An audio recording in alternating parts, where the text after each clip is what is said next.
साल 1528 की ठंडी सुबह चंदेरी का विशाल किला सूरज की पहली किरणों से चमक रहा था। हवा में तनाव था, क्योंकि दूर मैदान में मुगल सेना अपने युद्ध की तैयारी कर रही थी। किले के भीतर राजपूत योद्धा अपनी तलवारों को तेज कर रहे थे और अंतिम युद्ध के लिए तैयार हो रहे थे। चंदेरी के शासक मेदिनी राय जानते थे कि यह युद्ध आसान नहीं होगा। सामने एक विशाल सेना थी, जिसमें तोपें, घुड़सवार और हजारों सैनिक थे। फिर भी उनके चेहरे पर भय नहीं, केवल साहस और आत्मसम्मान की चमक थी। उन्होंने अपने सैनिकों को संबोधित करते हुए कहा, आज हम केवल किले की रक्षा नहीं कर रहे, बल्कि अपनी आन बान और स्वाभिमान की रक्षा कर रहे हैं। युद्ध का नगाड़ा बजा और फिर धरती तलवारों की टकराहट से गूंज उठी।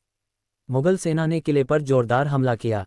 तोपों की गर्जना से दीवारें हिलने लगीं, लेकिन राजपूत योद्धा बिना डरे दुश्मन पर टूट पड़े। हर वार में उनका साहस झलक रहा था। घंटों तक भीषण युद्ध चलता रहा। मैदान खून से लाल हो गया, लेकिन राजपूतों के कदम पीछे नहीं हटे। वे जानते थे कि यह अंतिम लड़ाई हो सकती है। फिर भी वे पूरी शक्ति से लड़ते रहे। जब किले की दीवारें टूटने लगीं और हार निश्चित दिखने लगी, तब किले के भीतर एक और निर्णय लिया गया। ऐसा निर्णय जो इतिहास में अमर हो गया। स्त्रियों ने जौहर किया, अग्नि को गले लगाकर अपनी मर्यादा की रक्षा की। उधर योद्धाओं ने केसरिया पहन लिया और अंतिम सांस तक लड़ने का प्रण लिया। अब युद्ध और भी भयानक हो गया। हर राजपूत योद्धा मौत से नहीं, बल्कि हार से लड़ रहा था। वे एक एक कर वीरगति को प्राप्त होते गए, लेकिन किसी ने आत्मसमर्पण नहीं किया। अंततः किला दुश्मनों के हाथों में चला गया, लेकिन उस दिन चंदेरी की धरती ने जो वीरता देखी, वह हमेशा के लिए इतिहास में दर्ज हो गई।